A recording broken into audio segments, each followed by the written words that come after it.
Imagine you have this friend, right? And you've known him for 20 years. Oh, wow. Okay. That's a long time. Yeah, a really long time. And you've been calling him Dave since the exact day you met him. You've, introduced him to your family as Dave. You've gone on road trips with Dave. You've basically built this whole narrative of your life with this guy under that name. Right. He's just Dave. Exactly. He's Dave. But then one day, for whatever random reason, you glance at his birth certificate. And not only is his name not Dave, which is shocking enough, but you look a little closer at the records and you realize Dave is actually the name of the guy who robbed his house before you even met him. Oh, geez. That's wild. Right. You'd feel like the ground just completely fell out from under you. You would question your own sanity. You'd wonder how in the world you and everyone around you just accepted this mistaken identity without ever once bothering to check the source code. It's deeply disorienting because when you accept a premise for that long, it stops being a theory. It becomes structural. It becomes the invisible foundation of the house. And, you just don't question the foundation while you're busy living in the living room. That is exactly the scale of mistaken identity we are talking about today on this deep dive, except, well, we aren't talking about a guy named Dave. We are talking about a civilizational assumption. A massive one. Right. Something that's been accepted as absolute, undisputed historical and religious fact for over 2,500 years. I mean, for millennia, if you read the major texts, tradition just steps in and whispers in your ear, oh, by the way, the prophet Jacob, also known as Yaqub, and the figure known as Israel are the exact same person. Yeah, that Israel is just his nickname narrative. Exactly. And pretty much half the planet just nods along and nobody ever questions it. No, because it's the ultimate received wisdom. It's written into the commentaries. It's preached from pulpits. It's taught in history classes all over the world. But what happens when someone finally stops listening to those centuries of whispered tradition and decides to just look at the actual structural blueprint of the original text? You start to see the cracks. You really do. What happens when you run the math on the vocabulary itself? Well, you realize the math doesn't add up at all. So today, we are bringing you a deep dive into some truly mind-bending textual analysis. It really is. And our mission today is to explore the idea that the prophet Jacob and the entity of Israel are completely fundamentally different entities. Which we have to admit is an enormous claim to make. The traditional narrative, specifically the one that was imported into Islamic exegesis from outside sources, has always maintained that Israel is merely an alternate title for Jacob. Right. And consequently, the children of Israel has universally been translated to mean the biological, genetic descendants of the prophet Jacob. Right, but we aren't looking at outside history books today. We are focusing completely on the groundbreaking research findings of Dr. Khaled Waleed. Yes. And if you haven't come across his work, he runs this absolutely fascinating YouTube channel called The Almighty Covenant in Arabic. That's Ushus Yasrin. And what Dr. Waleed does is he completely upends this 2,500-year-old assumption. And he does it in a really unique way. He does. He doesn't do it by arguing theology or quoting medieval historians. He does it by unlocking a hidden linguistic and mathematical code, a structural matrix right within the text of the Quran itself. And if you're listening to this right now and thinking, okay, this sounds like a massive conspiracy theory, how could thousands of scholars over thousands of years miss something so foundational? I completely understand that skepticism. Oh, for sure. It sounds crazy at first. It is a massive paradigm shift. So before we jump into the evidence, I just want to clearly frame our methodology for today. We are examining Dr. Waleed's textual and structural analysis completely impartially. Right. No bias here. Exactly. We are not here to validate specific modern worldviews, and we are certainly not taking theological or political sides. Our goal is strictly to look at the text as a sealed environment. A closed loop. Exactly. We want to marvel at the linguistic and mathematical matrix Dr. Waleed has uncovered in the source material, and we want to understand the internal logic he presents. Think of it as an exercise in structural reading. Okay, let's unpack this, because if we want to understand how Dr. Waleed mathematically separates Jacob from Israel, we can't just jump straight to the conclusion. No, you have to build the foundation. Right. We have to start exactly where he starts, which is the foundational binary code of this specific textual universe. Yeah. We need the baseline. The absolute baseline. So according to Dr. Waleed's methodology, the entire text operates on a baseline of two diametrically opposed concepts. Those concepts are Islam and shirk. And we really need to strip away our modern baggage with these words to understand how the ancient text uses them. That is a critical first step. We absolutely cannot read 21st century definitions back into an ancient, highly specific textual framework. It just doesn't work. No, it distorts everything. In the vocabulary of the Quran, as Dr. Waleed analyzes it, the word Islam does not merely refer to the religious movement that codified in the 7th century with all its specific rituals. The root of the word translates to pure, unadulterated monotheism, tawhid. It is total, absolute submission to a singular creator. Let me try to put a sort of modern spin on this for you. Think of Islam in this specific textual context as the foundational operating system of the universe, and more specifically of all the prophets. I like that, the operating system. Yeah, it's the base code. Yeah. You can't be a prophet in this text and run on a different operating system. It's like macOS versus Windows. If you are a prophet, you run on Tawhid. That is a great analogy. Mm-hmm. And if Tawhid is the operating system, Shirk is its exact opposite. Now, traditionally, Shirk is translated as polytheism, and people immediately picture, I don't know, ancient tribes bowing down to stone idols or carving wooden statues. Right, like Indiana Jones stuff. Exactly. But Dr. Waleed's research shows the text treats Shirk much more broadly than that. So Shirk is basically malware. Yes, exactly. It is the introduction of any rival, any partner, or any deviation from that pure submission. It's corrupted code. And what Dr. Waleed does, and this is where his extensive tables really come in, is he proves that the text presents every single prophet uniformly as running the pure operating system. Every single one. Every single one. They are all categorically defined as Muslims, as pure monotheists. They are entirely innocent of shirk. There are no exceptions. The text leaves zero room for ambiguity regarding the spiritual purity of the prophets. Let me pull some examples straight from Dr. Waleed's research tables to show you what we mean by this uniformity, because it's actually quite striking when you see it laid out back to back. Let's look at Abraham, for instance. Good example. In Surah Al-An'am, verse 79, Abraham explicitly declares that he is not of the polytheists, he is not of the mushrikeen, he runs the pure code. And then look at Moses. Exactly. Moses, in Surah Yunus, verse 84, turns to his people and explicitly calls them to rely on God if you should be Muslims. He is calling them to this pure operating system. And it extends to Jesus as well, right? It absolutely does. In Surah Al-Ma'idah, verse 116, there is this profound scene where God asks Jesus if he told people to take him and his mother as deities besides God. And Jesus definitively denies any claim to divinity, reinforcing pure tawhid. He says, "It is not for me to say that to which I have no right." Right. It is a flawless track record across the board. The consistency is absolute. The prophets are the ultimate avatars of Tawhid. And this brings us directly to the core of our investigation today, the prophet Jacob, known in Arabic as Yaqub. Okay, so why is establishing this baseline of the pure operating system so crucial for this specific deep dive? Because Dr. Waleed's research proves that the text categorically places Jacob inside this flawless prophetic matrix. Jacob is definitively categorized as a pure monotheist. There is no asterisk next to his name. Not at all. Let me give you the most powerful example of this. In Surah Al-Baqarah, verse 132, the text describes Jacob on his deathbed. Now think about deathbed scenes in literature. They are like the ultimate distillation of a character's core truth. You don't waste your last breath on trivialities. Exactly. So what does Jacob do?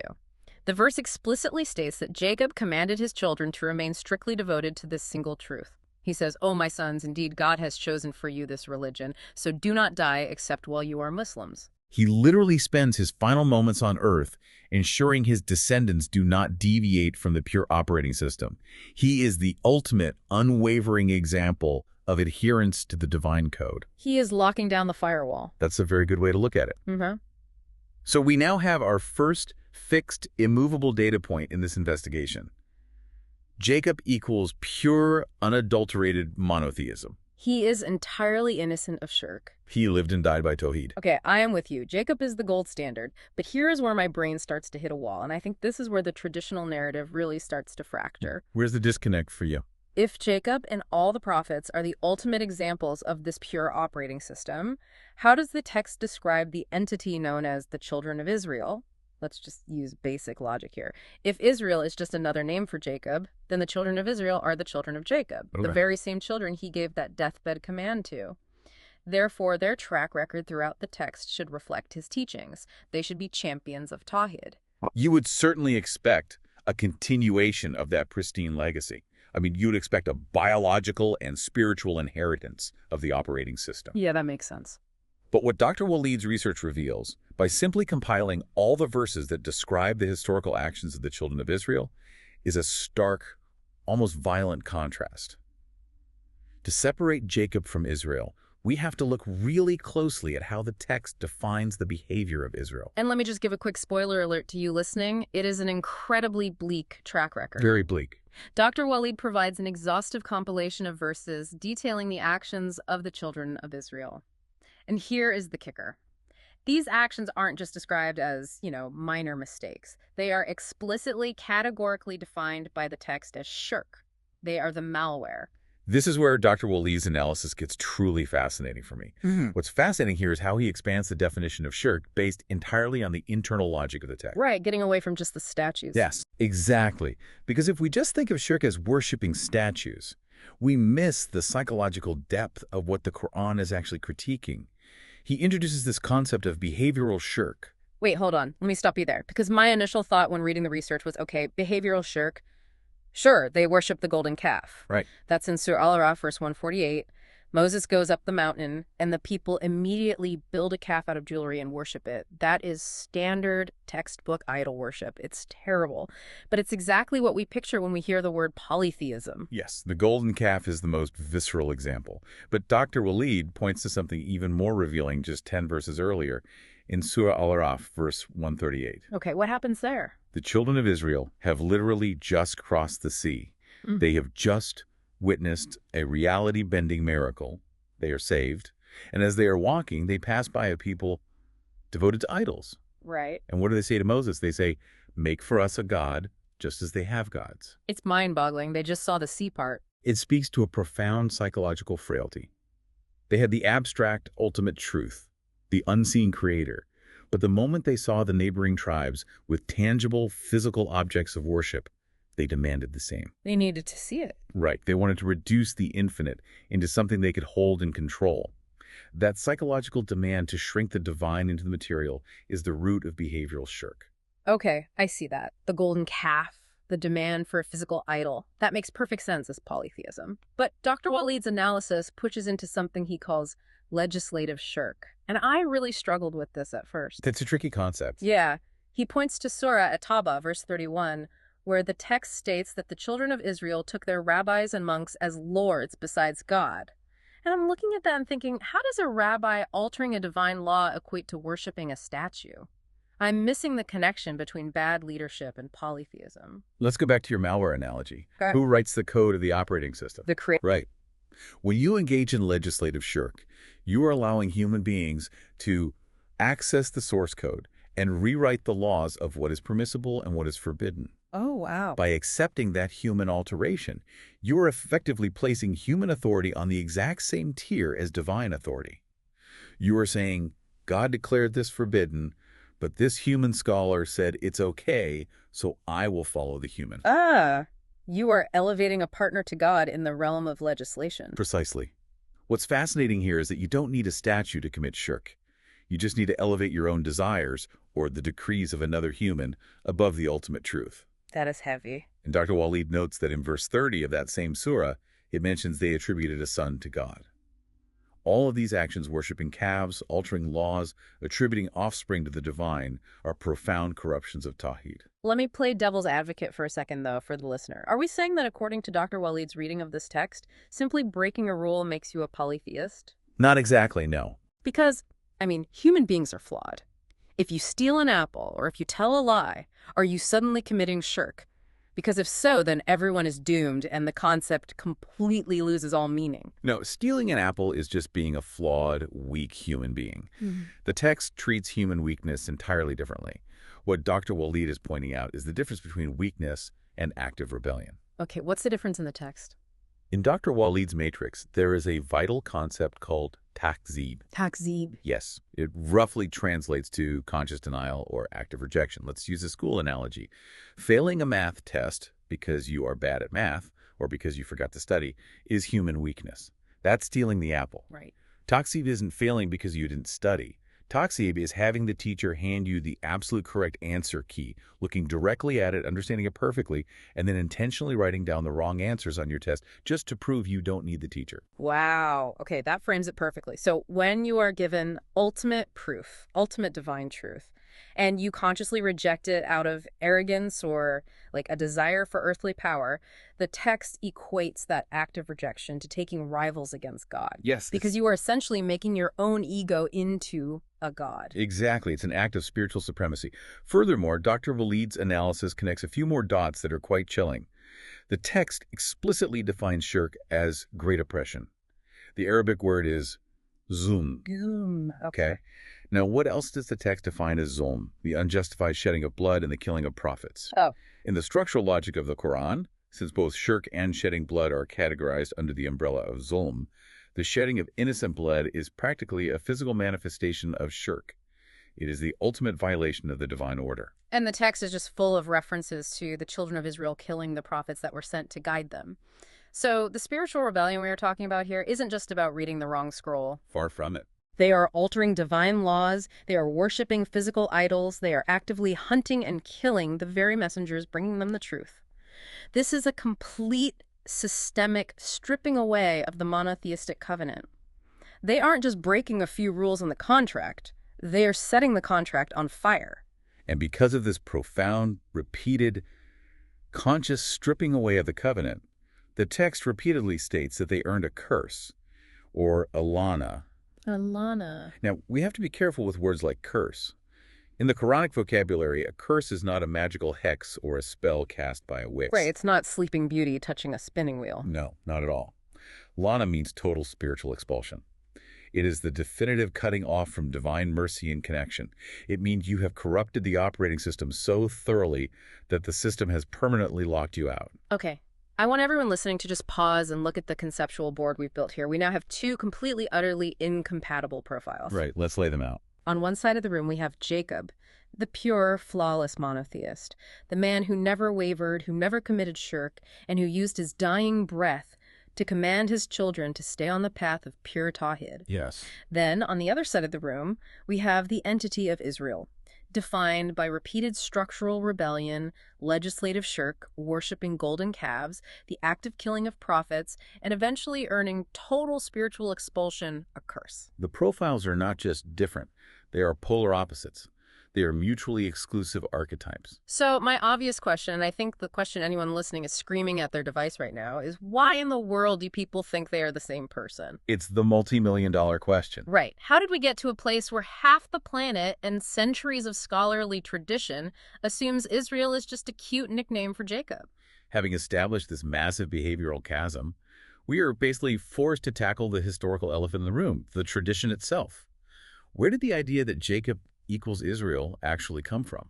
And here is the textual void that Dr. Khaled Waleed points out. And I have to admit, when I first read this part of the research from the Almighty Covenant channel, I actually had to go check it myself because it is stunning once you see it. Are you ready for this? Go for it. The Quran never states that Jacob is Israel. Not once. Never. In the entirety of the text, there is not a single verse that says Jacob, who is also called Israel, or Israel, previously known as Jacob. It is a complete ghost. The equation is entirely absent from the internal text. So where did it come from? It comes solely from outside traditions. Yes. Specifically, it is imported directly from the book of Genesis in the Bible. Yes. In Genesis, there is a very famous narrative where Jacob is traveling, and he ends up wrestling with an angel, or in some translations, God himself all night long. He refuses to let go until he gets a blessing. And because he struggled with God and humans and overcame, his name is changed from Jacob to Israel. It's a very powerful poetic story within the biblical tradition. It is, but, and this is the massive but, that Dr. Waleed centers his entire argument around that story. That wrestling match, that name change, does not exist anywhere in the Quran. No, it doesn't. The traditional Islamic exegesis simply absorbed that outside narrative from the Judeo-Christian tradition and quietly pasted it over the Quranic text to fill in the blanks. And this is actually a recognized phenomenon in textual history. It's called Israelite, the body of narratives originating from Jewish and Christian traditions that were adopted by early Islamic scholars to provide backstory or context to Quranic verses. Right. But Dr. Waleed argues that in this specific case, importing the Genesis narrative doesn't just add flavor, it fundamentally breaks the grammatical rules of the Quran itself. Which is huge, because the Quran is famous for its linguistic precision. It is incredibly tight. It does not use redundant filler words just to meet a word count. Exactly. Every single letter has structural weight. Which brings us to the linguistic proof, which is honestly my absolute favorite part of this whole deep dive because it's just so elegant. We are going to look at Surah Maryam, specifically verse 58. Yes, let's break this verse down. This verse is essentially a roll call. It lists the categories of prophets and righteous people who have been highly favored by God. The verse says, from the seed of Adam, and from those we carried with Noah, and from the seed of Abraham and Israel. So 4 groups. Right. Okay, I'm going to give you a very big grammar analogy for this. If I tell you, hey, I'm having a big dinner party this weekend and I'm inviting the Smith family and John. Grammatically speaking, what does that sentence definitively imply about John? It implies, without any shadow of a doubt, that John is not a member of the Smith family. Exactly. Because if John were a Smith, you wouldn't need to append him with an and. You would just say, I'm inviting the Smith family, and John would be naturally included. Exactly. Now apply that exact same elementary grammar logic to Surah Maryam, verse 58. We know for a fact that Jacob is the biological grandson of Abraham. Isaac is the son, Jacob is the grandson. Correct. Therefore, Jacob is already squarely, undeniably 100% part of the seed of Abraham. If the traditional narrative is true and Israel is just a nickname for Jacob, then adding "and Israel" to the end of that list would be a massive grammatical redundancy. It really would be. It would be like the text saying, I am blessing all the descendants of Abraham, and also I'm blessing this one specific descendant of Abraham who is already included in the first group. The Arabic conjunction used in this verse is the wa, which is the Arabic word for and. Right. In classical Arabic grammar, the wa dictates distinction and separation between the conjoined items. It is a separator. It legally demands that the item on the left side of the and is a fundamentally different entity than the item on the right side. Okay. Therefore, the seed of Abraham is legally and grammatically distinct from Israel. To add to the mathematical weight of this argument, Dr. Waleed crunched the numbers on the occurrences of the names. He points out that the Quran mentions the name Jacob exactly 16 times. It mentions the name Israel exactly 43 times. And the really crucial part. And in all of those mentions, spread across the entire length of the text, it never once merges them. Which leads to a really profound conclusion. If we accept the grammatical reality that Israel is not Jacob, then the word Israel in the Quran operates not as an individual biological man, but as a collective, a nation, or a spiritual political entity. Like a banner that people operate under. Yes. The Quran frequently addresses ancient archetypal nations groups like Ad or Thamud. These are civilizations defined by a specific set of behaviors, usually a specific type of arrogance or rebellion, rather than just a bloodline. So it's more about their actions. Exactly. When the text repeatedly says, O children of Israel, Dr. Waleed suggests it is addressing the followers, the adherents, or the descendants of an archetypal entity or a specific mindset.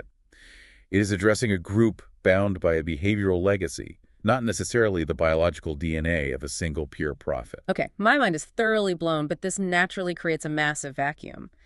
If Israel isn't Jacob, then who or what is Israel in the context of the Quran? It's the logical next step. If we agree to strip away the book of Genesis, and we refuse to look at outside history books, and we only rely on the internal logic of the Quran itself to define its own terms, who is this entity? Well, we've cleared the board of the 2,500-year-old assumption.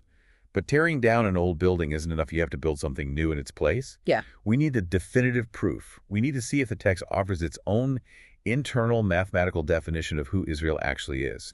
And this brings us to the most mind-bending part of Dr. Waleed's research. This is what he calls the mathematical lock.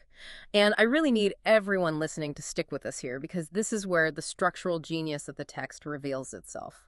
Let's return to that exact sequence in Surah Maryam, verse 58, that we just used for the grammar analogy, the one that lists the favored groups. Okay, let's pull it up. Let's count them out in order. Number 1, the seed of Adam. Number 2, those carried with Noah. Number 3, the seed of Abraham. Number 4, Israel. Okay. Adam, Noah, Abraham, Israel. Right. I want you to hold that specific sequence of 4 in your mind. Adam, Noah, Abraham, Israel. Now, what Dr. Waleed does is he correlates this specific four-part sequence with a very specific, highly unusual command found elsewhere in the Quran. The command in Arabic is watlu. Right, watlu. It translates roughly to recite to them the news of, or follow the news of. And we really have to clarify what watlu means in this context. It is not just a generic command to read a bedtime story out loud. Oh, it's not? No. In the science of Quranic linguistics, watlu is a command to track the historical trajectories of foundational paradigm-shifting events. So if the Quran wanted to tell us Israel was a corrupt archetype, why hide it in a mathematical matrix? Why not just have a verse that says in plain Arabic, hey guys, by the way, Israel is not Jacob, don't mix them up? That is the fundamental difference between modern passive reading and ancient active decoding. Ancient texts, particularly ones meant for oral recitation and deep meditation, are designed to engage the reader's intellect. They make you work for it. Exactly. They use structural codes to force you to participate in the derivation of truth. It's a concept called tilawa, a deliberate tracking of evidence. The text isn't going to spoon-feed you. It demands that you align the variables yourself.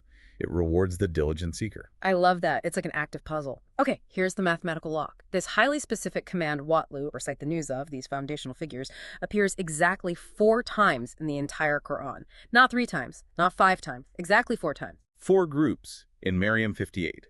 4 watlu commands in the entire text. Here's where it gets really interesting, folks. Let's look at the first 3 times the watlu command appears and see who it is pointing to. Let's go through them. Command number 1. Recite to them the news of the 2 sons of Adam. That's found in Surah Al-Ma'idah, verse 27. It's the foundational story of the first murder, Cain and Abel. Right. Command number 2. Recite to them the news of Noah. That's in Surah Yunus, verse 71. The foundational story of the flood and the resetting of humanity. Okay. Command number 3. Recite to them the news of Abraham. That's in Surah Ash-Shu'ara, verse 69. The foundational story of the patriarch breaking the idols. Do you see the mathematical pattern emerging here? It is a perfect, flawless one-to-one mapping. Let's align the columns. The first group in Maryam 58 is the seed of Adam. The very first watlu command in the Quran is about the sons of Adam. Exactly. The second group in Maryam 58 is those with Noah. The second watlu command is about Noah. Yep. The third group in Maryam 58 is the seed of Abraham. The third watlu command is about Abraham. The elegance of this alignment is just undeniable. What's fascinating here is that this is not a coincidence. It is a structural cipher. It has to be. The text deliberately places the entity of Israel at the very end of the sequence in Maryam 58. Therefore, if the first 3 match perfectly, the 4th element in Maryam 58, Israel, must mathematically and logically map to the 4th and final watlu command in the text. So, what is the 4th watlu command? If we turn to it, does it say recite the news of Jacob? Does it say recite the news of Israel? No. It's found in Surah Al-Araf, verse 175. It says, recite to them the news of him to whom we gave our signs, but he stripped himself of them. The Arabic word used for he stripped himself is al-mansalik. Al-mansalik, stripped away. Exactly. The text definitively names this 4th entity, the entity that corresponds to Israel not by a biological human name, but by its cosmic action, its defining spiritual archetype, the stripped away. Wow. Because the math maps so perfectly, Dr. Waleed concludes that within the structural universe of the Quran, Israel is al-mansalik. Israel is the entity of the stripped away. This is a heavy revelation. So what does it actually mean to be the stripped away? We need to look incredibly closely at this 4th watlu command to see if it perfectly describes the historical entity of Israel that we discussed earlier. And more importantly, we need to see if this description definitively finally rules out the prophet Jacob. Let's investigate the characteristics of the stripped away as they are described right there in Surah Al-Araf. The verse continues, providing a really detailed psychological profile of this entity, al-mansalik. Okay, what does it say? It says, this entity was given divine signs, meaning it possessed ultimate knowledge, the literal truth of the Creator. But instead of holding on to them, instead of being grateful, he discarded them. Like, threw them away. Worse, the imagery of al-mansalik implies peeling them off, like a snake violently shedding its skin to leave it behind. Oh, wow. They didn't just lose the signs, they actively stripped them off? Yes, it was a very active rejection. And what are the consequences outlined in the verse? Consequently, he was followed by Satan, he became with the deviants, and crucially, he clung heavily to the earth. Clung heavily to the earth, meaning he surrendered entirely to materialism. He traded the eternal, abstract truth for temporary, earthly, worldly desires and power. Exactly. And then the text does something very striking. It uses a startlingly vivid metaphor to really drive the point home. It compares this stripped-away entity to a panting dog. The parable of the panting dog. Now, I did a little digging into this myself because it sounded so harsh. In the literary framework of the Quran, parables involving animals aren't just insults thrown around casually. Right. They are very specific. They are used with extreme, almost surgical precision. The parable of the panting dog is exclusively reserved in the text for someone who was given the highest possible level of divine knowledge, but who consciously acted against it, choosing base desires instead. The psychology of the metaphor is profound. A dog pants whether you chase it away or whether you leave it alone. Its tongue lolls out regardless of its situation. I was thinking about this in a modern context, actually. It perfectly describes a specific kind of modern materialism. How so? We all know people, or we see them in the culture, who have absolutely everything. They have immense wealth, privilege, education, knowledge, yet they are the most insatiable people on earth. They are constantly panting for more power, more status, more control. They cling heavily to the earth. It proves that the panting dog isn't just an ancient insult, it's a timeless psychological archetype. It is the archetype of insatiability in the face of spiritual abundance. That is a brilliant modern application. The insatiability is the absolute key. Now let's draw a direct analytical comparison between the attributes of Al-Munslik, the stripped-away panting dog, and the historical track record of the children of Israel that we established back in Section 2. The alignment is total. It's a perfect match. Israel was given the book. They were given Moses' scripture, the parting of the sea, the manna from heaven, the ultimate divine signs. Yet they violently stripped away from that covenant. They engaged in behavioral shirk by worshiping the golden calf and demanding a physical god. Right. They engaged in legislative shirk by altering divine laws and elevating their scholars to the level of lords. They followed worldly desires, clinging heavily to the earth, and fell under massive spiritual delusion, which the text personifies as following Satan, leading ultimately to the killing of prophets and the earning of the lana, the curse. And here, my friends, is the absolute final nail in the coffin for the traditional narrative. I want you to ask yourself honestly, could the stripped away, this panting dog entity that actively discarded divine signs, clung to earthly materialism, and followed Satan into deviation, could this entity possibly be the prophet Jacob? It is structurally, theologically, and logically impossible within the framework of the text. It is absurd to even suggest it once you see the math. Jacob, as we established in the very first section, is described by the same text as a pure, devout, flawless prophet, a man who never deviated, Yes. a man who used his dying breath to command his children to uphold pure tawhid. The stripped away is the ultimate archetype of deviation and spiritual betrayal. Jacob is the ultimate archetype of submission. You simply cannot have one person occupy both archetypal extremes. It makes no sense. Therefore, Jacob cannot be Israel. Jacob is the pure prophet. Israel is the stripped-away nation. This represents a monumental shift in how we read history. By removing the traditional lens imported from the book of Genesis and relying solely on the text's internal mathematical and linguistic matrix, as Dr. Waleed has so brilliantly done on his channel, the very concept of Israel transforms entirely. It fundamentally changes what the text is trying to tell us. Right. Israel transforms from a biological descendant of a specific prophet into an archetypal nation. A nation defined not by its DNA, not by its bloodline, but by its spiritual rebellion, its legislative shirk, and its conscious stripping away of divine signs in favor of worldly power.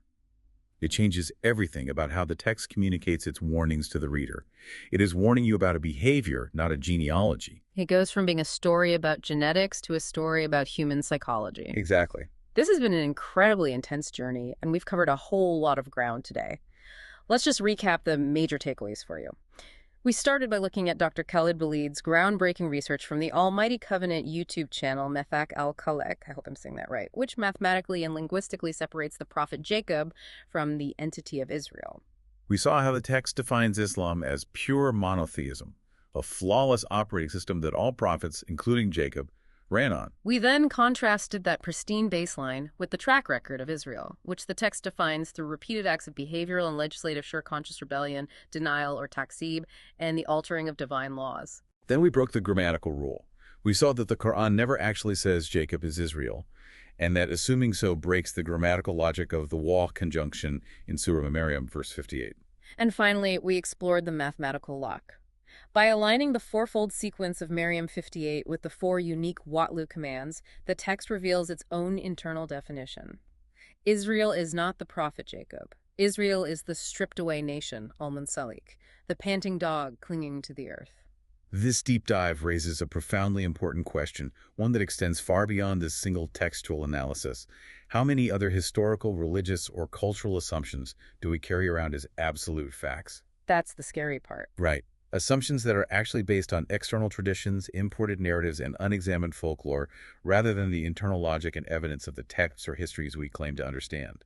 If we can be wrong about something this foundational for 2,500 years, what else are we blindly accepting? It makes you wonder what else is just hiding in plain sight, just waiting for the right matrix to decode it. And I want to leave you with a final thought to mull over as you go about your day. If Israel, in this text, represents not just a biological bloodline from the ancient past, but a timeless archetypal mindset, the mindset of being given ultimate knowledge, holding the absolute truth in your hands, and yet consciously stripping it away for material gain, for power, and for earthly desires, where else in human history, or perhaps even in our modern, hyper-informed, hyper-materialistic world right now, are we seeing the exact same stripping away play out right in front of our eyes? It's a sobering thought. It really is. When the X-ray machine of history is broken by tradition, sometimes we have to look at the behavioral matrix to diagnose the disease. Thank you for taking this intellectual journey with us. Keep checking the blueprints and keep questioning the narratives you've always been told. We'll catch you on the next deep dive.